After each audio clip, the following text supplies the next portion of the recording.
Can you hear me? Yes, thank you, Herath. So just give me a few minutes. Very good evening to all of you. So first of all, I would like to warmly welcome our speaker, Professor M M Herath from Galle. Welcome you, sir. And then I warmly welcome all of you to another future session. So today we are going to have a very interesting topic with an eminent speaker. So before that, I would like to invite our president, Dr. Kumudini Jayasinghe, to address the gathering. If Dr. Kumudini is here, Dr. Kumudini. Yes, thank you very much, Prof. Manoji. Good evening, everyone. I warmly welcome medical students, the speaker today, the Professor M M Herath, and others who have joined the Future, the Medical Students Forum. Future, the SLC Medical Students Forum has been established last year by our immediate past president, Dr. Ganaka Senaratne, to help our students to perform better, confident doctors in the future, and also to perform better in their clinical components in their exams. So my sincere thanks will go to the speaker today, Professor M M Herath. He's from Faculty of Medicine, University of Ruhune, and he's a very, very experienced clinician and excellent teacher, and who has a special interest in diabetes. And I'm sure today's talk will improve your confidence, dear medical students, and to perform you better in the long case if you get a patient with diabetes. And I must appreciate Professor Manoji for organizing and moderating the future program, and she's doing an excellent job here. And I invite all the medical students to listen to today's talk and to perform better at your exam. Thank you very much. Thank you, Dr. Kumudini. So rather than taking Professor Herath's valuable time, I would like to invite Professor Herath. So as our president has given a nice introduction about him, I don't think that I need to introduce him again. So over to you, Herath. Thank you, Manoji, and thank you, Dr. Jayasinghe. Thank you very much for inviting me to talk to you on diabetes mellitus in long case. I think this is one of the very important topic. Because as medical students, as well as doctors, we see diabetic patients very frequently. I think diabetic would contribute to maybe around 50% of the patient that we see directly or indirectly. So there is a very common condition. So therefore, it's very likely that you would get, I think maybe 50% of possibility that you would get one of the patient with diabetes as your long case. For you to do a long case properly, so I hope that this lecture will help. Let me change over to right. Okay. Right. So what I would do is over next 1 hour, I would try to divide the lecture into two. I would talk about how to approach to a long case in general. Then of course I would move to a long case in diabetes mellitus. So there are two components. So initially I would talk about how to approach to a patient in a long case scenario, in particular with regard to history taking. Then of course I would move to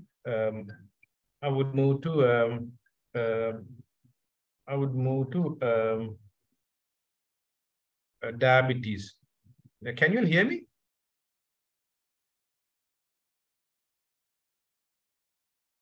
Hello.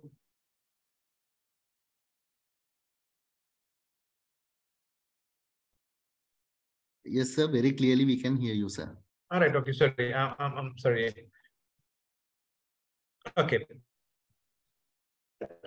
So first and foremost, what is tested in long case? I'm pretty sure that almost all of you have not done your final exam. Maybe there may be one or two persons who have done the final exam. So those who are not done, let me tell you what we expect from you all in the long case. So basically, we we assess students to take focus, relevant, and where necessary, detailed history. It's very important, focus and relevant. So it's not everything. It has to be focused, it has to be relevant, and where necessary, a detailed history. And also we expect you all to complete and focus. Complete mean, you need to complete the examination, but of course, certain areas you have to focus more, and it has to be relevant. And then of course, we expect you all to summarize the history and examination without distorting the true picture. So what happened is when you try to summarize the patient's history and examination, often you tend to distort the picture. But of course, if you can summarize the patient problem without distorting the true picture, that is what is expected. And then recognize, prioritize, and interpret the problem. That is very, very important. So once you summarize, you'll have to give the problem list. It has to be, based on you have to recognize the problems, and then of course you have to prioritize based on this acute or this chronic, and then you have to interpret the problems. Then of course you should be able to give management plan based on the patient's current illness, past history, and other relevant patient characteristics.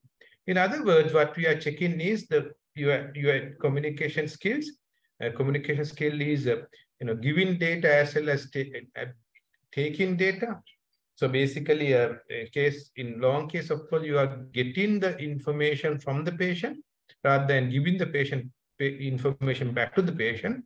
So there is one-way communication, and also we check the knowledge, because you can't take proper history without having proper knowledge. So you need to know your medicine if you want to take proper history. So long case, when it comes to long case, there are two main objectives. So it doesn't really matter what the long case that you're going to get, whether it's diabetes or non-diabetic. There are two main type of long cases. There are two main objectives of the long case. First one is diagnosis. Second one is management. So some patients, it's a mainly diagnostic problem. Some patients management problem. Sometimes, very often, it's both there. There's a bit of diagnosis and there's a bit of management. So, for example, your patient may be having dyspepsia or abdominal bloating. So then, of course, you need to take appropriate history in order to find out why the patient developed dyspepsia and abdominal bloating, what are the likely reasons for that, and how you're going to manage the problems. The chest pain, same, you have to find out, you have to take the history in such a way that you should be able to find out the underlying reason for the chest pain. These are diagnostic problems. Now, postural dizziness in a diabetic patient, you will have to take a detailed history to find out the reason for the postural dizziness. Then when it comes to the management, for example, in diabetic patient, there may be some issues with the hyperglycemia. There may be some issues with the hypoglycemia. Patient may be suffering from hypoglycemia, and you have to manage the hypoglycemia. For that, of course, you need to know more details, and you are supposed to take that detail from the patient. And that may be management of the complication of diabetes mellitus. For example, managing a CKD patient in the setting of diabetes mellitus. That management could be infection. For example, patient may be having recurrent urinary tract infection. So therefore, it may be a management issue, as I said earlier. Often you have both management as diagnostic as well as management issues in your long case. So whenever you see a patient, it's not necessarily a long case. Even when you see a patient in the hospital, when you're doing your medicine appointment, you need to ask from each time when you see a patient, you have to ask from yourself, what is the main task that I have to do here? What are we trying to achieve by taking history from this patient? That is very, very important, because sometimes students just take history just for the sake of taking history without thinking why they take the history. What am I supposed to do with this patient? What is the main task of taking history from this patient? Which area of the history do I need to give more attention? Those are the two questions that you need to ask from yourself in each time when you see a patient when you see a patient in the medicine note, as well as when you see a patient in the long case. What is my main task Is it to diagnose the underlying problem? Is it to address the management? And which area of the history do I need to pay more attention? Because often diabetic patients have complicated history. There may be so many issues. Unless you do that, you might not be able to pay necessary attention for areas that warrant a lot of attention. Right. As you all know, history, when you take the history, these are the areas that you have to cover: introduction, presenting complaint, history of presenting complaint, past history, allergies, medication, and social history, which include many things, including diet. And often you start with the introduction. When you present the history, you start with the introduction. And that again, I tell my students, when you give an introduction of your patient, you need to ask from yourself, how best can I introduce my patient to those people, to someone who does not know about the patient? For example, you can say, my patient is Mr. SM, a 62-year-old retired teacher, father of 3 caring children. He has long-standing type 2 diabetes mellitus, complicated CKD, and recurrent hyperglycemia in past. So here, of course, as you can understand, his occupation is used to introduce him, and also a father of 3 caring children is used, and probably because it's relevant for the patient presenting complaint. In fact, this patient has come with a stroke. So if a patient has come with a stroke, it's very important to find out how well the patient can be cared at home. So therefore, introducing a bit of past social history into the to the introduction is very, very important. So basically, in introduction, you are going to use the name, age, gender, who the patient in the society, and relevant past history. It has to be relevant past history. Don't present all the past history here, because there is a section for the past history. So here, of course, you have to introduce, you have to include whatever the past history which is relevant for the patient presenting complaint or presenting problem. Presenting complaint could be often you can get the presenting complaint from the patient, but it is you who ultimately decide the presenting complaint, not the patient. For example, patient might say, I came with chest pain. Then, of course, subsequent history, you realize that the patient got fever. Even though patient did not complain of fever at first, and only when you ask from the patient complained fever, but still you have to include fever as the presenting complaint, because you are the one who is going to decide the presenting complaint.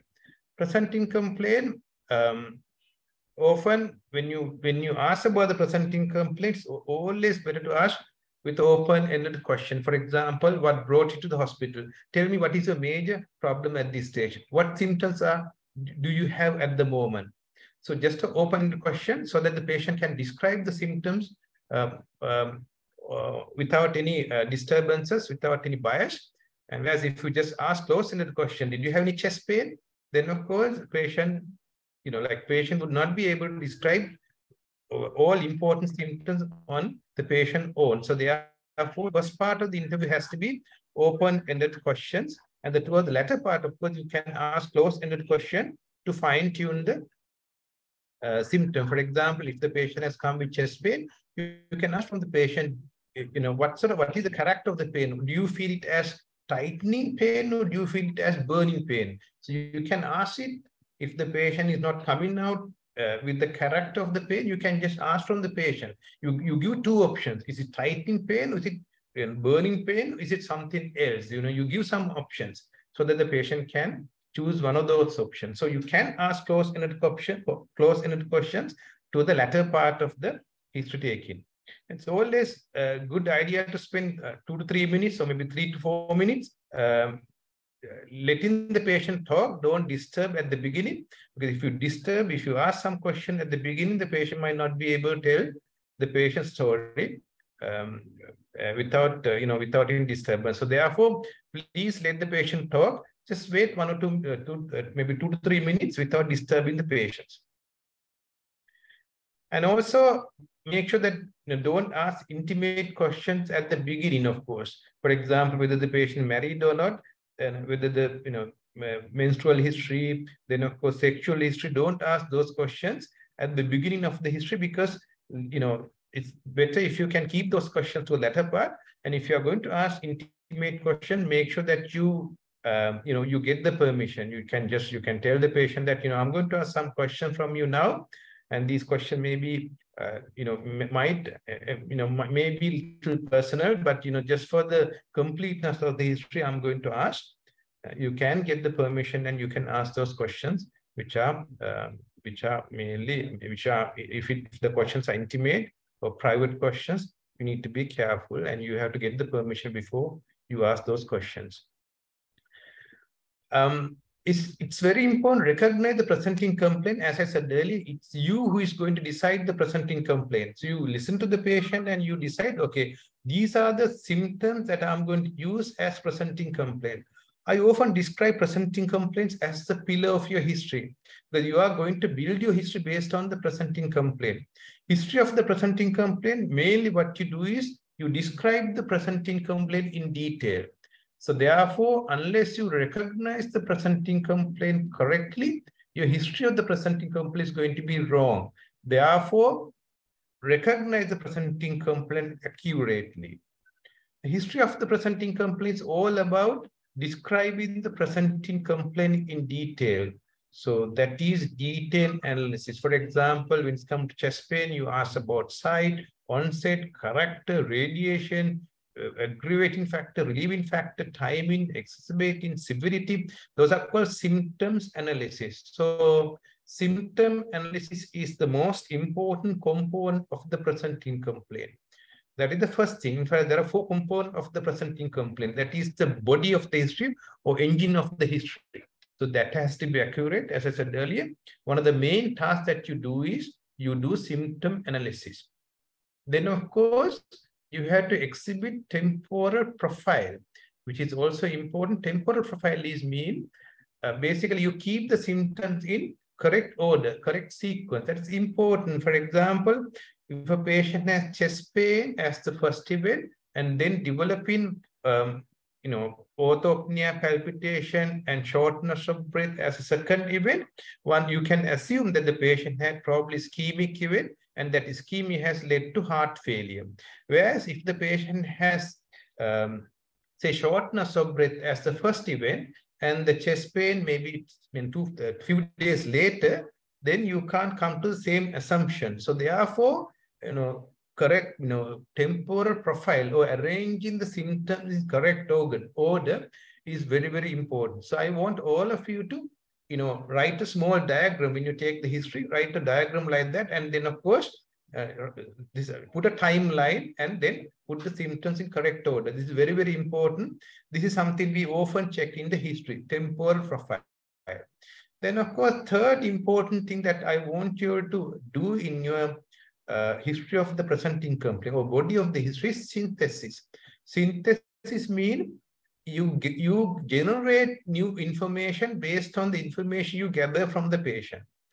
That often the good students would do that. Good students would be able to generate information based on the data available, based on the information given by the patient. For example, you can say, the patient might say, "Doctor, I have been having diabetes for the last 10 years.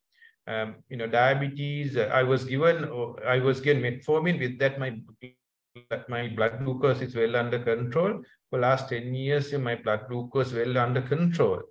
My sister also got diabetes. My brother also got diabetes. So, and now I'm, 55 years of age. Based on those information, you can say that the patient got type 2 diabetes mellitus. When you present, you say, this patient is a diagnosed patient with type 2 diabetes mellitus, diagnosed around 8 years back when the patient came with, say, polyuria and polydipsia. So patient did not tell you that the patient got type 2 diabetes mellitus, but based on the information you gathered, you synthesize that information. That is called synthesis. And patient might tell you, doctor, I got diabetes for the last 15 years. around 6 months back, I noticed some swelling in my legs.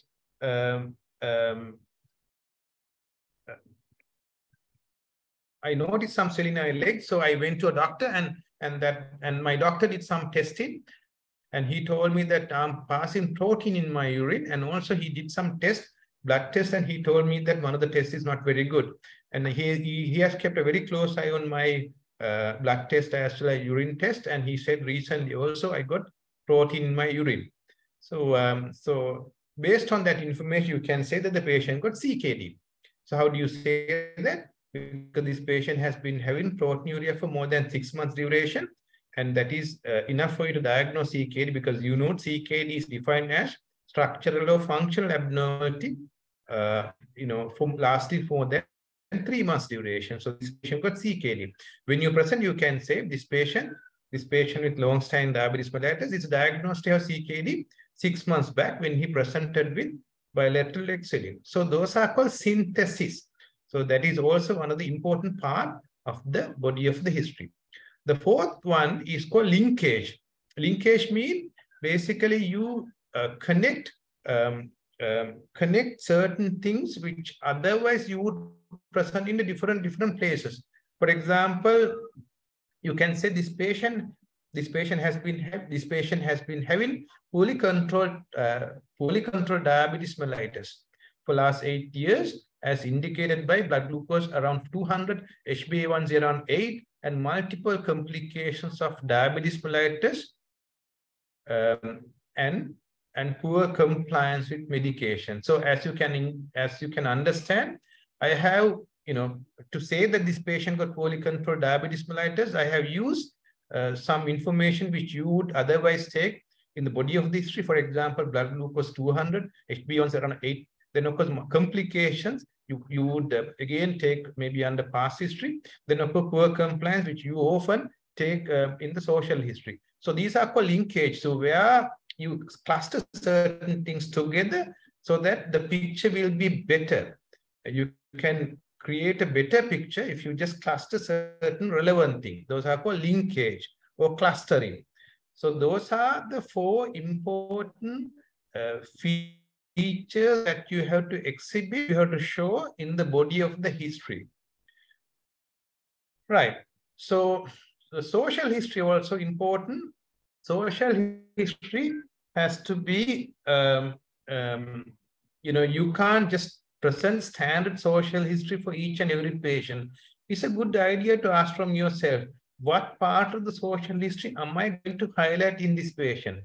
But certain things are important in certain patients. For example, depression may be important in patient chronic illness. I'm sorry for the spelling mistake here. Depression may be important in patient chronic illness. For example, family support may be important in a patient in polyarthritis or disability. Family support may be important in a patient with stroke. If the patient compliance, probably you'll have to dig more into more detail to find out the reason. Maybe patient's educational background, patient's attitude, patient's social backgrounds, those are important. And so for almost all the patients, you have to elicit idea, concern, and expectation, particularly if the patient has poor attitude regarding the management. If the patient has poor compliance with the treatment, you need to dig more into the patient's idea, concern, and expectations. With that, we will focus on that now. Now let's talk about diabetes. So these are the things that you have to do when you take a history from a diabetic patient. First, diagnosis. Second, etiology. Third, duration. Fourth, management. Fifth, complication, acute as well chronic complication. And then hypoglycemia. Don't forget hypoglycemia. It's very, very important. Have a separate area for hypoglycemia. Then compliance and glycemic control. So those are the areas that you have to focus when you take a diabetic history: the diagnosis, etiology, duration, management, complication, hypoglycemia, compliance, and glycemic control. So more about the diagnosis. how the diagnosis is made. So you can say this patient is diagnosed to have diabetes around 8 years back when he presented with symptoms of hyperglycemia. Or you can say diagnosis made during routine medical checkup. So how the diagnosis is made, whether the patient has any symptoms, whether it's due to the routine checkup, whether the patient has any acute complication. Sometimes the patient might present with diabetic ketoacidosis for the first time and you diagnose type 1 diabetes. Or the patient may be present with complication and you diagnose diabetes during the day. Second, so once you say like you can say this patient is diagnosed with diabetes years back when patient presented with symptoms of hyperglycemia. Then you can say based on you can say this patient mellitus. Then you are going to the type of diabetes. And all patients with diabetes that you see are having type 2 diabetes mellitus. Some patients, around 90% of the patients that you see are having type 2 diabetes mellitus and can have other types. For example, type 1, maybe second diabetes, maybe monogenic.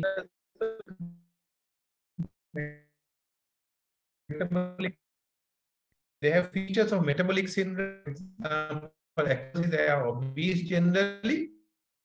They have family history of that. Those are the 4 important things. Then they respond quite well to oral hypoglycemic at least at the beginning of the illness. Type 1 diabetes, in contrast, on acute onset, they have profound symptoms. You don't have asymptomatic type 1 diabetes. You can have a type 2 diabetes mellitus, but whereas type 1 diabetes is always symptomatic. When they get type 1 diabetes, they are going to come to the hospital. They always have symptoms. And then they are younger patients, less than 20 years of age. Less than 20 years of age, they have abrupt symptoms, they have severe symptoms. Often they present with diabetic ketoacidosis. Generally, they don't have family history, but of course, they can have other autoimmune illnesses. For example, they can have vitiligo, they can have other autoimmune illnesses such as hypothyroidism. So those are the features of type 1, and that is how you differentiate it from type 2. They often, you can't give OHAs because they don't respond to OHA. They need insulin invariably. So that those features suggest you have type 1 diabetes. You can have type 1 diabetes occurring in elderly people. Those are that condition is called LADA, but I think that is not that important at this stage. So you need to know how to differentiate type 1 and type 2 diabetes mellitus. And also don't forget about diabetes. Your patient might be having secondary diabetes. For example, if the patient has diabetes and you notice that the patient has pigmentation, and also if the patient says, I got cirrhosis and maybe arthritis, think about hemochromatosis. It may not be type 2 diabetes. If the patient has diabetes and the patient says, I got recurrent abdominal pain and I got diarrhea, that may be due to diabetes, may be due to chronic pancreatitis. If the patient says, I got diabetes 2 weeks back and I got severe anorexia, it could be due to pancreatic carcinoma. If the patient is on a steroid and if the patient is being diagnosed with diabetes, think about steroid-induced diabetes. So the second thing that you do is tell the type of diabetes. You are going to say, my patient is diagnosed to have diabetes around 8 months back, or my patient is diagnosed with diabetes 8 years ago when he presented with symptoms of hyperglycemia, and probably he got type 2 diabetes mellitus, as he was asymptomatic at that time. He was he got family history, blah blah blah. So you're going to say what the type of diabetes as a second thing. Right. So I will skip that. Let me tell you a few things about monogenic diabetes, MODY. MODY is autosomal dominant. One of the characteristic thing of MODY is that it's occurring in younger people of the age of 20 to 30 years of age. They have strong family history. Since it's autosomal dominant, they have many of the first degree relatives are having diabetes mellitus. That is one of the characteristic things. Generally, they are not obese. They don't have any features of metabolic syndrome generally, and they respond well to oral hypoglycemic agent, particularly sulfonylureas. Those are the characteristic of MODY, and if your patient has these characteristics, think about the MODY. Then, so as the first thing, of course, how the diagnosis made. Second, what is the type of diabetes? That is the second thing. Third, you are going to talk about duration. It is important because with the duration, with the longer duration, patient is going to get more symptoms, more complications. Then how the management done? Who is doing the management?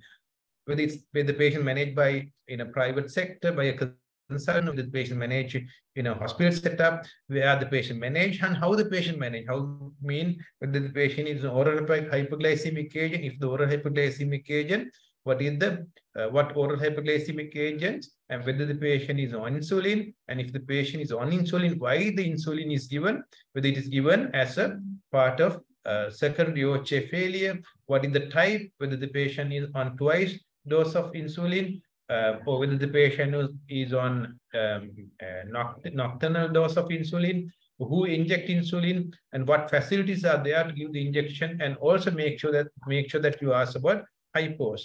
And there are two types. Mainly, your patient will be on either on biphasic insulin such as Mixtard, that is often given twice a day, or the patient may be in long-acting insulin such as insulin glargine at night. So those are the two different types of insulin most often the patients are on. So you have to ask from the patient. If the patient is on nocturnal dose of insulin only, that is long-acting insulin such as insulin glargine. If the patient on twice daily insulin, often the patient is on biphasic insulin such as Mixtard. Right. Then once you have asked about management, you have to ask about complication. Complication, there are acute complications, particularly hypos. If the patient is on sulfonylureas as well as if the patient insulin, you have talked about hypos, which is very important.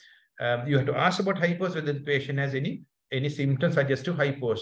Symptoms of hypos can be divided into autonomic symptoms and neuroglycopenic symptoms. Autonomic symptoms are sweating, palpitation, excessive hunger, and neuroglycopenic symptoms are drowsiness, confusion, and coma.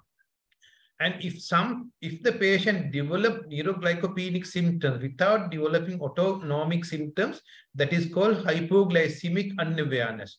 If the patient has recurrent hypoglycemia, some patient can develop hypoglycemic unawareness. In other words, the patient can develop neuroglycopenic symptoms without having any autonomic symptoms. This is important because if the patient has autonomic symptoms such as palpitation, sweating, and excessive hunger, then the patient can take precautions because the patient knows that the patient is going to get symptoms of hypoglycemia. If those symptoms are not there, you call it hypoglycemic unawareness. Then you have, if the patient has hypos, you have to ask about severity, whether it's a level 1, level 2, level 3. Level 3 is when the patient has severe, when the patient has confusion or coma. Or level 1 is when the blood glucose is around 60. When it's less than 60, it's level 2. The patient has symptoms such as coma and disorientation. That is called level 3. And how frequency and the likely cause why the patient is getting hypo. Is it because of skipping meals, or it's because of underlying other reasons such as CKD? You have to find out the reason for hypos. So hypos are important. If your patient has hypoglycemia, make sure that you focus more on hypoglycemia because it's going to be asked in your during the discussion. And then if other acute complications are HHS and DKA, so if the patient has those things, think about type 1 diabetes, think about type 2. There are certain types of type 2 diabetic patients can develop DKA. Those are called DKA prone type 2 diabetes mellitus. And that is important. If the patient has history of DKA, if your patient has type 2 diabetes mellitus, don't give SGLT inhibitors. That is important. So you have to ask about DKA in the past. You have to pay more attention for the chronic complication, broadly divided into microvascular complications such as retinopathy, neuropathy, and nephropathy, and macrovascular complications such as ischemic heart disease and PVD. And then drug-related complications, for example, patient may be having leg swelling as a result of pioglitazone. Patient may be having recurrent UTI as a result of SGLT inhibitors. So you have to ask about it. And then, of course, whether the patient has routine screening done to look for the complication of diabetes mellitus. For example, whether the patient has regular eye checkup. You have to ask. Then you have to ask about compliance with diet as well as medication. If the patient exhibits poor compliance, you have to ask why the patient has poor compliance. You can't just say this patient has poor compliance without saying the reason. You have to say this patient has poor compliance with his medication as well as diet due to lack of knowledge, as well as poor attitude about diabetes. Then you have to say overall glycemic control. You have to give impression about the overall glycemic control. For example, you can say overall he has poor glycemic control as indicated by persistently elevated glucose values and multiple diabetes-related complications. And you have to have a detailed history about diet, whether the patient take refined sugars and whether the patient take excessive carbohydrate. And also in some social history, you have to ask about ADL, activity of daily living, and also you have to ask about idea, concern, and expectation related to diabetes mellitus. Examination, again, it has to be very focused and relevant examination. And BMI is very important. You have to check the weight, and if facilities are available, you have to do the BMI.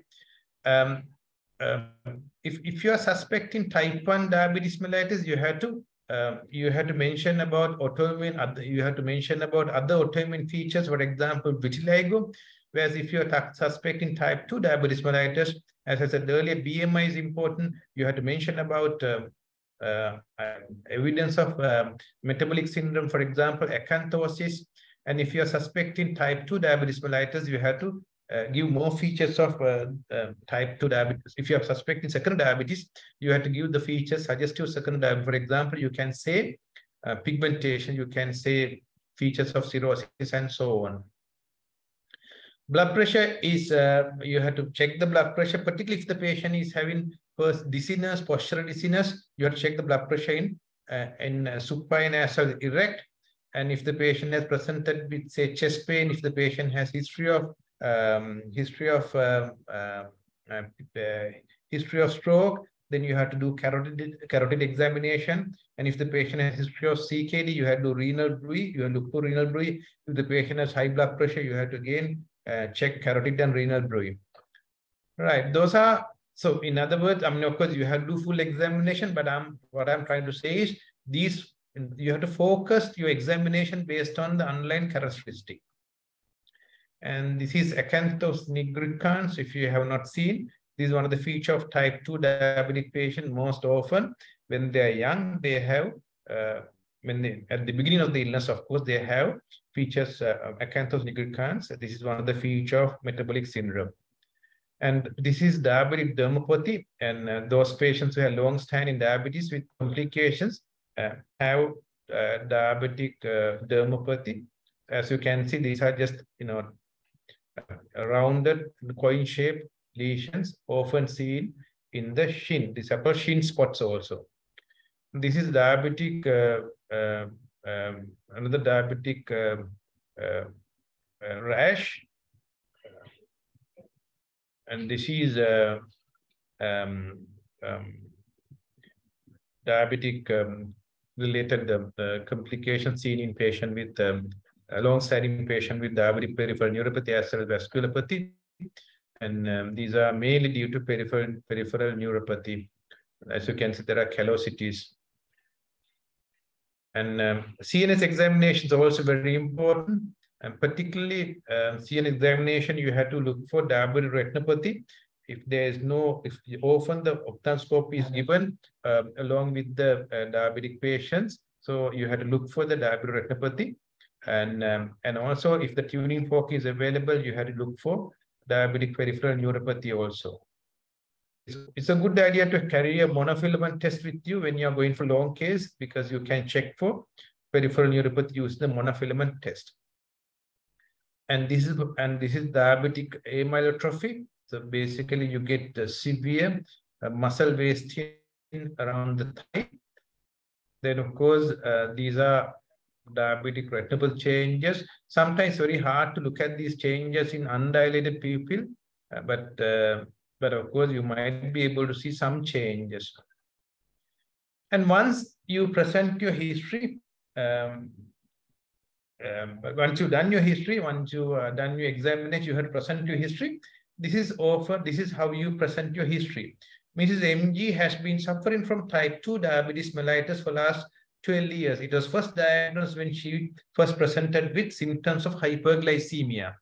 Since then, she has been on OHA, metformin, and glycoside with good control. She has been followed up by medical clinic at Teaching Hospital Karapitiya, and she has good compliance with the medication and diet. She has undergone regular screening for complication for diabetic nephropathy as well as diabetic retinopathy and found none. And she has no acute complications such as hypoglycemia or diabetic ketoacidosis in past. And she also has no symptoms or signs suggestive of macrovascular complication. Overall, her diabetes has been well controlled and she has positive attitude towards diabetes, and her insight and knowledge on diabetes is good. So this is what you have to, of course, you have to take a detailed history, but when it comes to the presentation, this is what you have to present. Right. So once you present your diabetic history, often we will ask some questions related to diabetes mellitus during the discussion. These are the common questions that we would ask. What is the reason for for example, if the patient has some presenting symptoms, often that is the first thing that we would ask. If your diabetic patient has, say, dizziness or recurrent falls, we are going to ask, what is the reason for the dizziness? What is the reason for the falls? Dizziness could be related to medication, for example, antihypertensive medication, or dizziness could be related to peripheral neuropathy. When the patient has peripheral neuropathy, that can cause postural dizziness. And how do you know whether the postural dizziness? You ask from the patient. When you are lying down, when you are in the lying down position, do you have any symptoms? If the patient says no, okay. When you are trying to when you try to get up from the bed, you feel dizzy. If the patient says yes, that is suggestive of postural dizziness. And you have to ask about whether there is associated numbness in your legs to suggest whether the patient has any evidence of peripheral neuropathy. And also you have to ask about autonomic neuropathy also. For example, gustated sweating, nocturnal diarrhea, those impotence, those symptoms suggest that the patient has autonomic neuropathy. If the patient has recurrent falls, you have to tell us why the patient got recurrent falls. If the patient has, say, abdominal bloating or abdominal distension, it could be diabetic gastroparesis. It could be gastritis. It could be metformin-induced gastritis. It could be aspirin-induced gastritis. So you have to find out the reason why those symptoms are there. If the patient has chest pain, again, you have to find out whether the chest pain is due to ischemia, whether the chest pain is due to some other reason such as gastritis or GORD. If the patient has leg swelling, it could be due to diabetic nephropathy, or it could be due to medication-induced leg swelling. For example, pioglitazone can cause leg swelling. So, often that is going to be the first question that we would ask. What is the likely reason for the presenting complaint, and what is the likely diagnosis for the presenting complaint? Then if the patient has hypoglycemia, as I said earlier, invariably you would ask about hypoglycemia to see whether you have taken detailed history of hypoglycemia. Why we interest about hypoglycemia? Because hypoglycemia can cause instant death. If a patient has profound hypoglycemia for few hours, that is enough for the patient to die. So therefore, we consider hypoglycemia very seriously. So when you manage your patient diabetes, as well as during the long case discussion, we take hypoglycemia very seriously. So therefore, ask about hypoglycemia. If the patient has hypoglycemia, you have to prepare fully. And I have given the necessary detail that you have to ask if the patient has hypoglycemia. And then we would ask about how do you manage this patient diabetes? Or how do you manage this patient glycemia? We might ask, but do you think her medications are appropriate? For example, patient may be on metformin, and patients might tell you that the patient got CKD, and then so probably if the patient's serum creatinine, if GFR is say less than 50, metformin dose has to be reduced. So you have to comment on that. If the patient has recurrent, say, pyelonephritis, if the patient is on SGLT inhibitors such as empagliflozin, then of course you have to comment. You have to say this patient because of recurrent urosepsis, probably this patient should not be on SGLT inhibitors. If the patient has history of heart failure, but if the patient is not on SGLT inhibitors, you have to comment on that also. So often we would ask about the medication, whether it's appropriate. If the patient leg swelling, and if the patient again has heart failure, if the patient is on pioglitazone, and probably we would say, and you have to comment on that also, you have to say that is inappropriate medications. And other important question that we often ask is, what is your glycemic target? What is your glycemic target? This is important because you can't give a strict, you can't go a definitive glycemic target for each and every patient. And for example, if the patient is quite young, like you all, then if the patient has diabetes mellitus, the glycemic target has to be quite low. And you have to keep the fasting blood glucose maybe around 100, 110. And HbA1c is often around 6. Whereas if the patient is quite old and if the patient has recurrent hypoglycemias, or if the patient has other complications such as chronic kidney disease or cirrhosis, then the glycemic target has to be kept a little higher. There, your main aim is to prevent hypoglycemia. So therefore, you keep the HbA1c quite up. We would say, I would keep the HbA1c around 7.5 or 8. I would keep the fasting blood glucose around 8. Fasting blood glucose around 140, 130. Whereas if the patient is young, your main aim is to prevent long-term complication. Therefore, you would keep the fasting blood glucose or your glycemic target quite lower, because you know that young patients are less likely to get hypoglycemia and they are going to live longer. Therefore, you have to prevent complications. So if you examine us, what is your glycemic targets, you have to look at the patient whole picture. Whether the patient is young, whether the patient has other comorbidities, what is the risk of this patient getting hypoglycemia. And then you have to tell, if the patient, young patient, I would go for strict glycemic control. If the patient is old or having risk of hypoglycemia or multiple complication, you can say, I would go for relaxed glycemic control, less intensive glycemic control with the HbA1c is around 7.5 to 8%. And then we would ask about what investigation you would do at this stage. For example, if the patient's proteinuria, we might ask you questions. What investigation you would ask, then of course you have to say, if the patient's proteinuria, I'm going to do urine for microalbumin. I would do urine for albumin to creatinine ratio to assess the degree of proteinuria. I would check serum creatinine and so on. And if the patient, if the patient has CKD, then we would ask what, if the time permits, what other specific examination that you would do, and that is retinal examination, because when the patient has CKD, invariably the patient should have retinopathy. Therefore, looking for retinopathy is very, very important when it comes to the diagnosis of CKD. If the patient has high blood pressure, we would ask what do you think the likely reason for high blood pressure?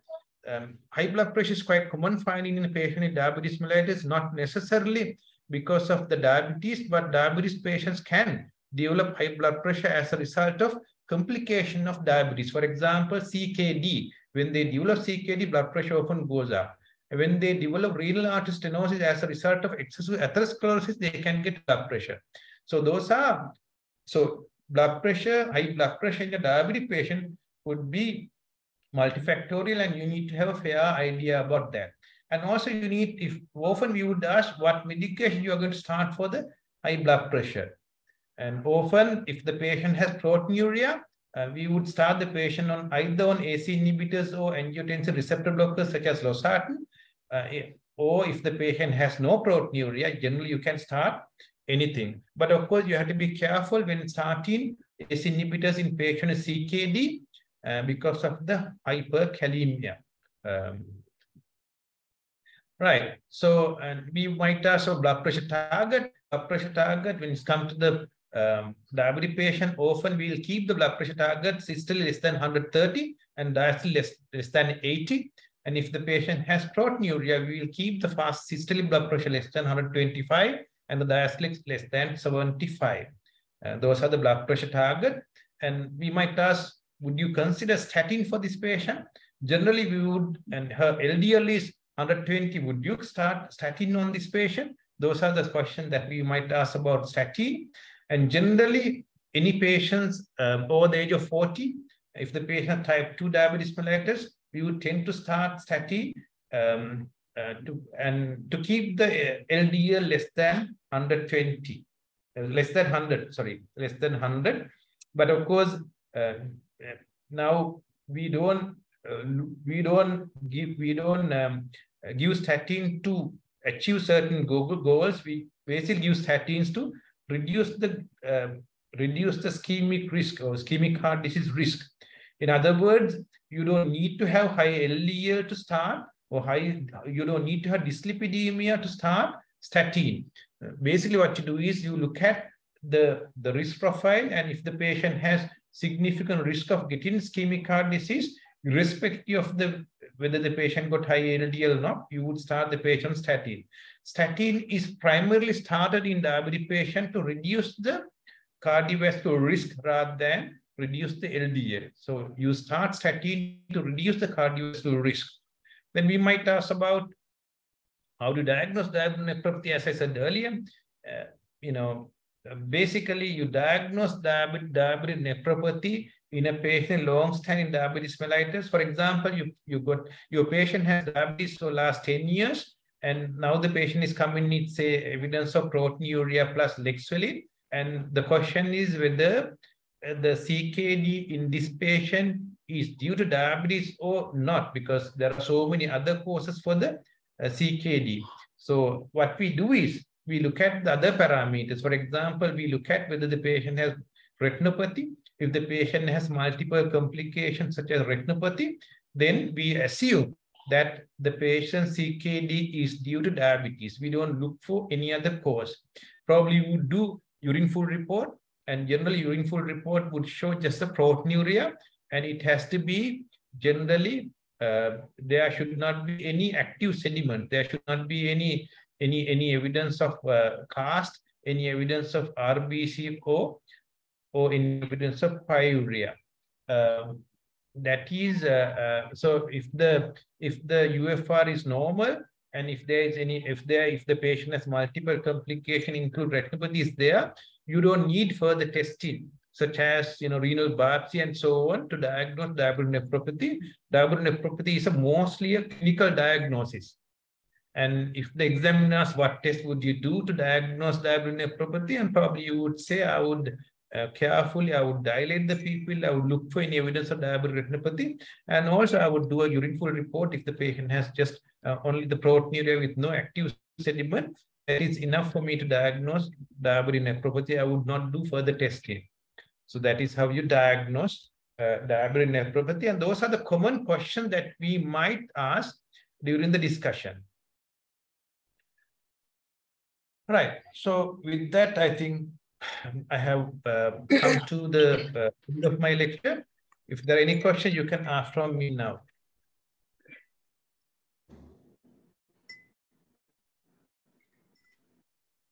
So thank you very much, Professor Herath. So at the moment, we don't have any questions. I think you have, because you have said the questions and you have given the answers.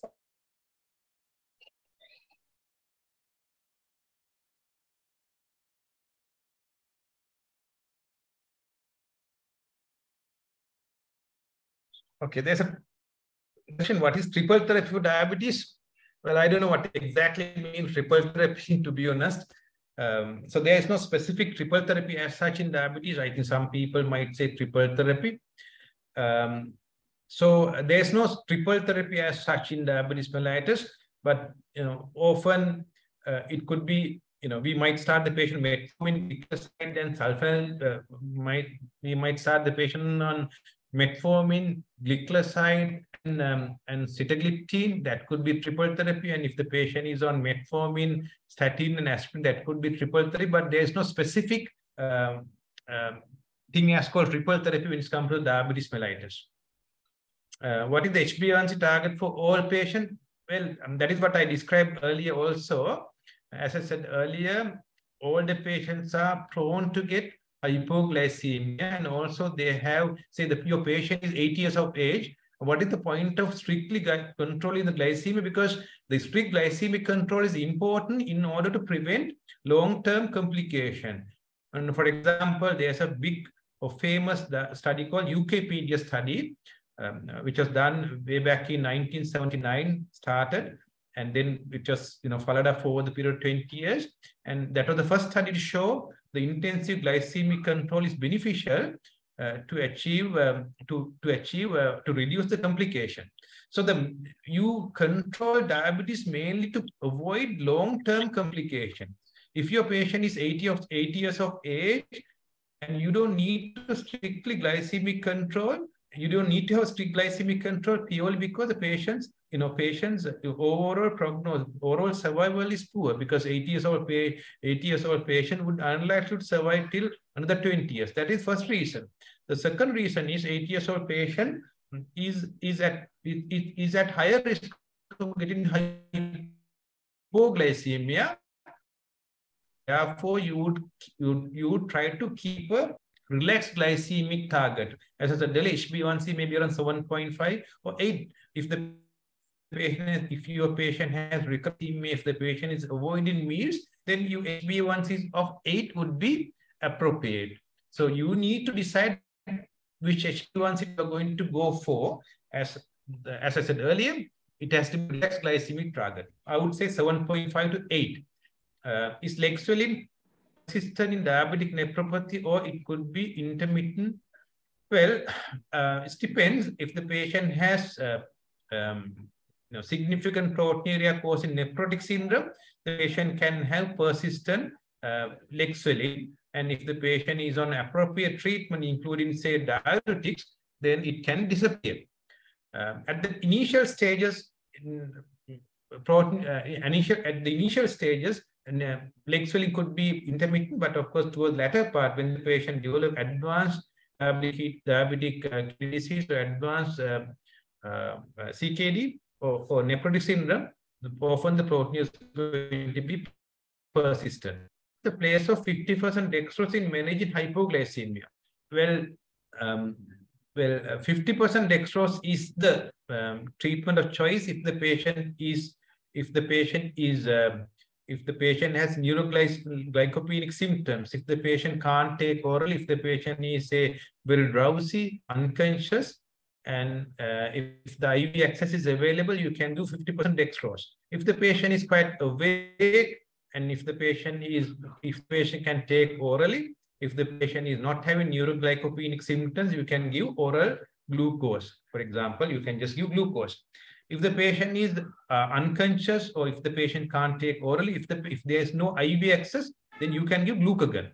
So 50% dextrose is given when there is IV access, and if the patient has neuroglycopenic symptoms, then you give 50% dextrose.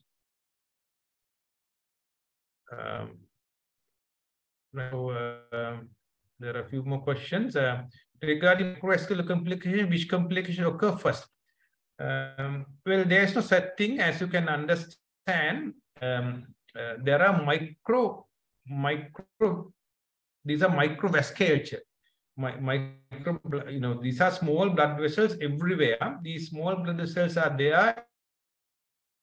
The nerves, in the kidney, the small blood vessels are there in the retina also. There is no specific organ where the microvessels are affected first, and when it's going to get affected, the most are going to get affected together. But of course, by the time when the patient develops nephropathy, the patient should have retinopathy also. In other words, retinopathy tend to precede nephropathy. In other words, patient can have retinopathy without nephropathy, but when the patient has nephropathy, retinopathy seems to be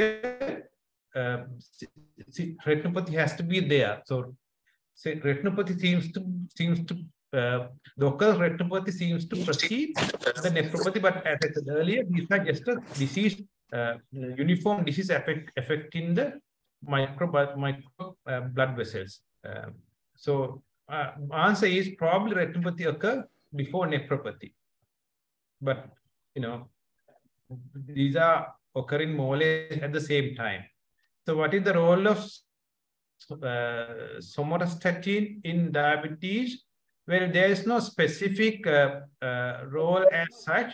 It might have. Hello. It is simvastatin, I think. We can hear you, And Herath. probably this is simvastatin, I suppose, rather than somatostatin. Is it simvastatin or somatostatin? Yeah. Must.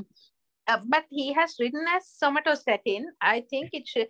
Maybe he may be asking simvastatin. Yeah, simvastatin, of course, like, similar to statin. It doesn't really matter what statin you are going to start. You can start atorvastatin, you can start simvastatin, but when the patient has CKD, significant CKD, better to give atorvastatin because of the decision. When the patient has liver disease, particularly advanced liver disease, better to give atorvastatin. Better to give simvastatin, atorvastatin. So CKD, give atorvastatin. When there's advanced CKD, give atorvastatin, don't give simvastatin. When the patient has advanced liver disease, give simvastatin, don't give atorvastatin. Then what are the BP targets? I think I told you BP targets earlier. If the patient has, this is a bit of controversial. An American guideline would say 140/90, but the most guideline says in diabetic patient, systolic blood pressure has to be kept less than 130 and diastolic less than 80. But if the patient has proteinuria, systolic blood pressure has to be kept less than 125 and diastolic should be kept less than 75. But as I said earlier, depending on what guideline you are going to look at, blood pressure target may be slightly different. But widely accepted target is 130/80. So can you please repeat the blood pressure target you told? Right, I did that. When should we consider starting in a diabetic patient? Well, that is also when you can't achieve your glycemic target. As I said earlier, you decide, this is the glycemic target that I want to achieve. This is the HbA1c that I want to achieve. And if you can't achieve that glycemic target with oral hypoglycemic agent, if the patient has type 2 diabetes mellitus, then you have to go for insulin. Generally, if the patient has been on multiple OHs, for example, metformin, glycoside, and sitagliptin, what you do is you tend to start insulin on top of oral hypoglycemic agent. You don't stop oral hypoglycemic agent. You give both. You give metformin, and then you give sulfonylurea, and then you give you say sitagliptin if the patient has been on this medication. On top of that, you start the patient insulin, and then once the glycemic control is achieved, you stop glycoside because the glycoside and insulin together can cause hypoglycemia. Then you stop glycoside and then titrate the insulin. And generally, you start with nocturnal dose of insulin along with oral hypoglycemic agent to achieve the fasting normoglycemia. That is what you target. And once you achieve it, then you can do HbA1c subsequently. So your first target is to achieve fasting normoglycemia. So if the patient, type 2 diabetic patient, we often start the patient with nocturnal dose of insulin at first, and then depending on the control, we might consider biphasic later on. If the patient has type 1 diabetes, should we suggest that of a family members also should get screened who could have? No. If the patient has type 1 diabetes, you don't need to screen for family members because generally it's not familiar, but you have to screen the patient for other autoimmune diseases. For example, type 1 diabetic patient can have celiac disease. Generally, we would not screen for celiac disease if the patient has type 2 diabetes. But if the patient has type 1 diabetes, screen for other autoimmune diseases such as celiac disease. And of course, you have to look for thyroid. For other autoimmune disorder, if the patient has type 1 diabetes, but you don't need to screen for family members. Whereas if the patient has type 2 diabetes mellitus, it is a good idea to ask the patient to tell the relatives to look for and do blood tests. because there is high chance that type 2 diabetes patient can have family members having type 2 diabetes mellitus also.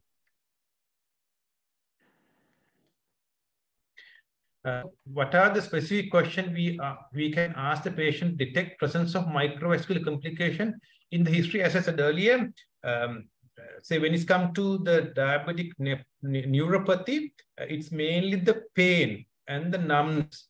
And patient often complain of, and it could be painful neuropathy. Those are called positive symptoms.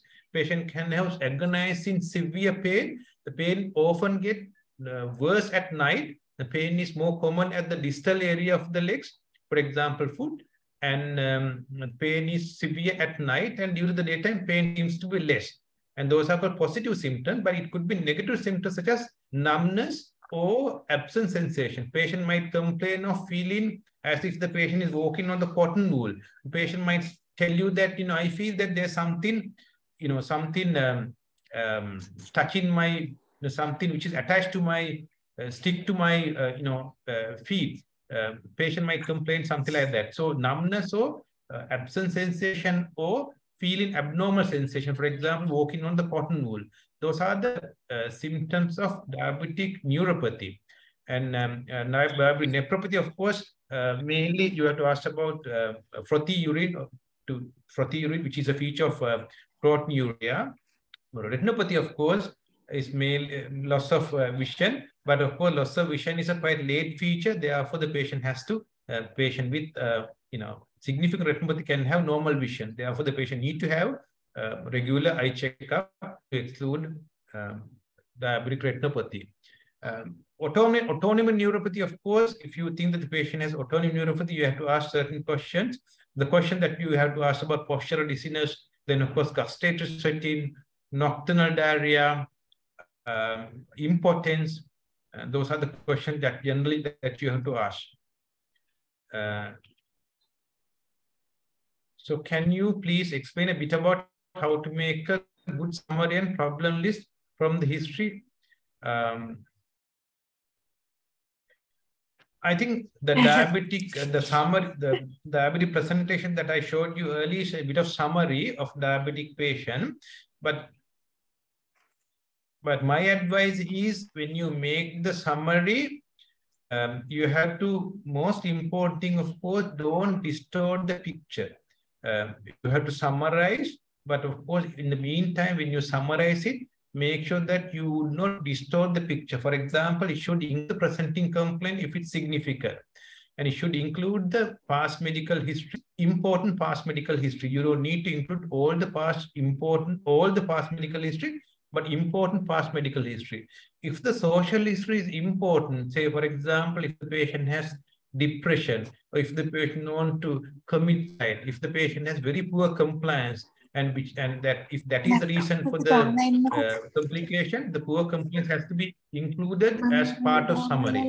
Summary has to be, examination also has to be included in the summary. But for example, if the patient has, if the patient has pan-cyclic murmur, you can say this patient has grade 3 mitral regurgitation. This patient has cardiomegaly with grade 3 mitral regurgitation, something like that.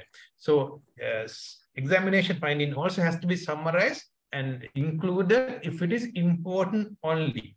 You don't need to include all the examination finding to summary, and only important thing has to be included.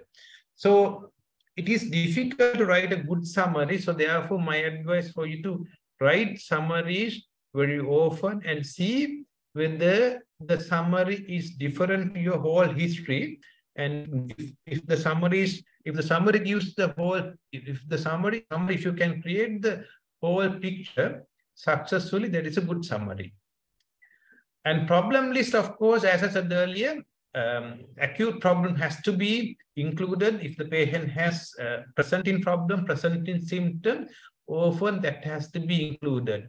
Very, very important, because what I have noticed is, particularly in the long cases, students pay no attention for the presenting complaint sometimes. The patient has diabetes, they tend to go for diabetes, in detail, but paying less attention to what's present in complaint. The present in complaint, if the patient has, say, chest pain or abdominal distension or diabetes, very important. That has to be included as one other problem. So please include presenting complaint for your problem. An acute problem has to be prioritized. Acute problems have to be kept, should be discussed, should be prioritized. It should be presented first before the chronic problems. When you view the problems, should be kept at the highest level of your understanding. For example, you can say this patient has chest pain. That could be one of the problems. That is not your highest level of understanding.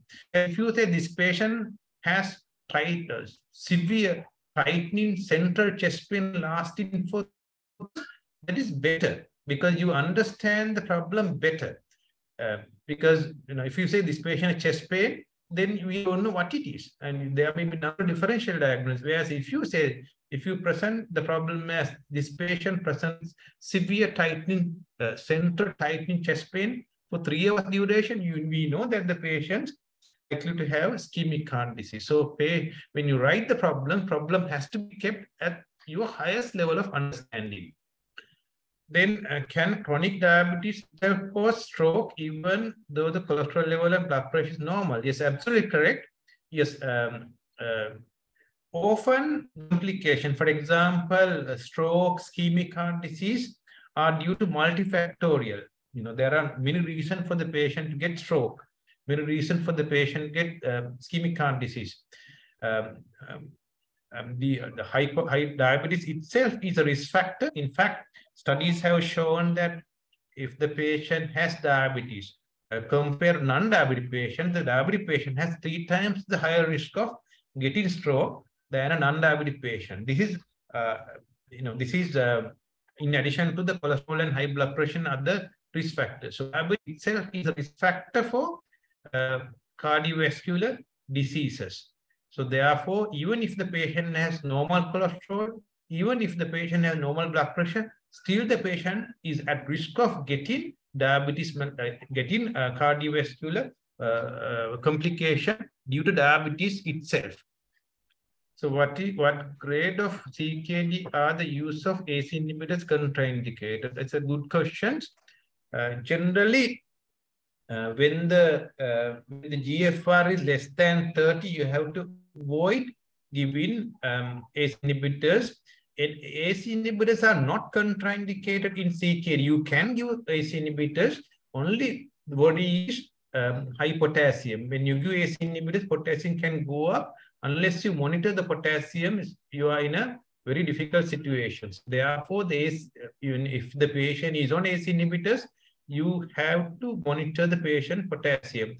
When the GFR less than 30, often the patient can get severe hyperkalemia. Therefore, you have to avoid giving ACE inhibitors. As I said earlier, ACE inhibitors are not contraindicated CKD alone. It's contraindicated mainly because of potassium. If you can monitor the potassium, you can give ACE inhibitors to a patient with renal impairment as well. But we often stop it when there is a GFR less than 30. Do we always need to start high? Yes, sir. There are so many more questions as well. We are taking much more time from you. Is that okay for you? Right. Or what are we going to do? Probably I can take another 10 minutes. If it's okay with the... Okay, sir. Thank you. Right. Yeah, you can. Then the next, do we always need to start high intense statin treatment irrespective of LDL level in diabetic patient over the age of 40? No, you don't need. You can start. You start with the moderate intense statin, moderate intensive statin, atorvastatin 20 or rosuvastatin 10. In high intense statin need to be started when the patient risk is quite high. For example, diabetic patient with established stroke, established ischemic heart disease, or if the patient has multiple risk factors, other risk factors, those patients would be beneficial from high-intensive statin. Atorvastatin more than 40 milligrams or rosuvastatin more than 20 milligrams. You don't need to start high-intensive statin all the time. In fact, there's a study called CARD study, which have used atorvastatin 10 milligram with a lot of success. So even you can start atorvastatin 10 milligram. So is there a specific test to diagnose type 1 diabetes? There is no specific test to diagnose type 1 diabetes. Diabetes is diagnosed similar fashion. You use the same diagnostic criteria, which is fasting blood sugar of 126 or more, HbA1c of more than 6.5. That is to diagnose diabetes. To diagnose type 1 diabetes, you look at the other parameters, but then you use the, for example, you use what is the patient age, whether the patient features DKA, whether the patient, those features you look at. Then you probably use antibodies. Those are like, you can use GAD antibodies, islet antibodies. You use those antibodies, but primarily it's a clinical diagnosis, but often use the supportive tests such as antibodies, such as GAD antibodies and islet antibodies. So it's primarily a clinical diagnosis supported by the antibodies. Why antibody itself is not good enough? Because sometimes antibodies can be positive in type diabetic also. So just because the antibodies are positive, you don't diagnose type 1 diabetes. So you need to have clinical suspicion along with positive antibodies. Why neuropathic pain more at night? It's mainly, I think, I'm not 100% sure. I think it's mainly because,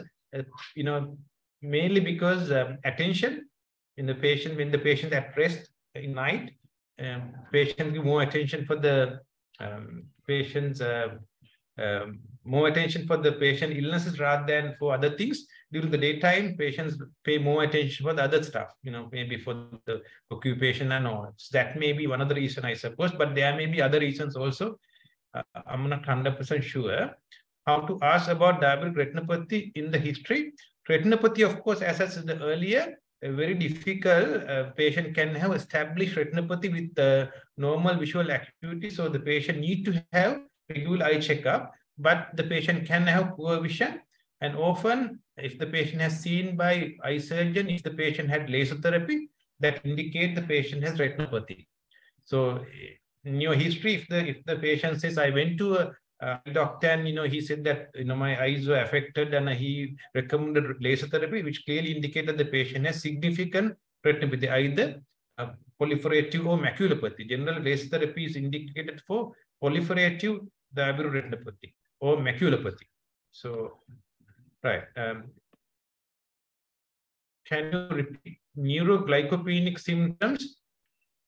Hypoglycemic patients can have autonomic symptoms such as sweating, palpitation. Those are autonomic, driven by the autonomic symptoms. Therefore, neuroglycopenic symptoms are the symptoms which are due to absence of glucose or low glucose level. When the glucose levels are low, the CNS function gets distorted, or CNS function goes down. And the neuroglycopenic symptoms are drowsiness, confusion, and coma. So if a patient develops neuroglycopenic symptoms without any autonomic symptoms, that is called hypoglycemic unawareness. How often we have to screen for retinopathy and nephropathy and neuropathy? Neuropathy, of course, if you can, nephropathy and retinopathy at least yearly, but if the patient has any evidence of, say nephropathy or retinopathy, sometimes we might have to do it on a regular basis, like in every 6 months, but at least for daily basis. Neuropathy, each time when the patient comes to the clinic, and probably it's better to look for neuropathy. You can just use a monofilament because you don't need any specific test, just a bedside, monofilament test is good enough. So when you see the patient, say every 3 months, you can look for neuropathy using monofilament test. Can you explain a little bit about Dawn phenomenon and Somogyi effects? Well, I think these are traditionally described.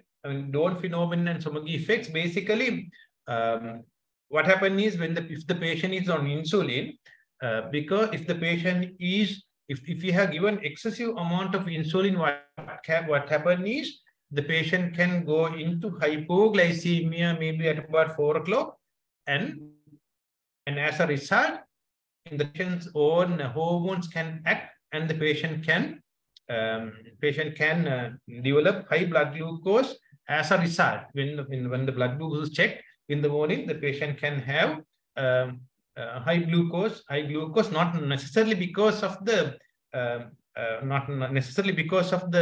lack of insulin. In fact, it's too much of insulin, because you have to insulin too much, and as a result, the patient has gone into hypoglycemia in early morning, and as a counteracting effect, the blood glucose has gone up. The blood glucose, because the counteracting hormones, now the blood glucose is high in the morning. The reason for hyperglycemia in the morning is excessive amount of glucose, which you might misinterpret as dose. You might, inadequate insulin, you might increase the dose of insulin, which can cause more problems. In fact, so the main reason is high amount of glucose, higher insulin dose, which can cause early morning hypoglycemia, and then as a result of reactive hormones, the glucagon, patient can develop hypoglycemia in the morning. So in that situation, you have to reduce the insulin dose. Can you explain? That's all, I think.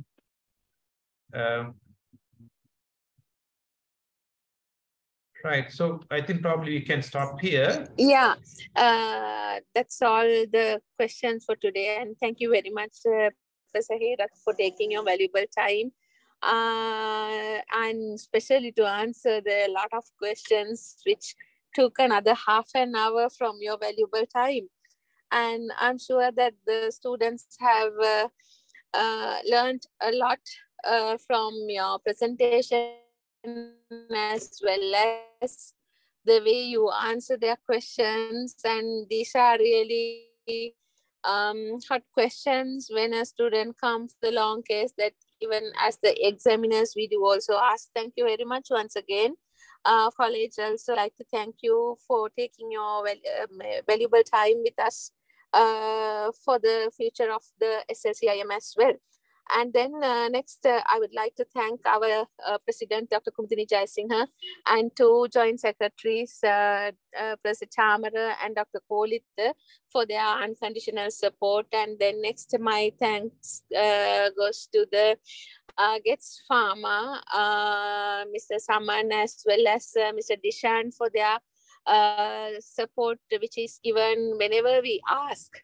And last but not least, I would like to thank all the students who participated in future session today.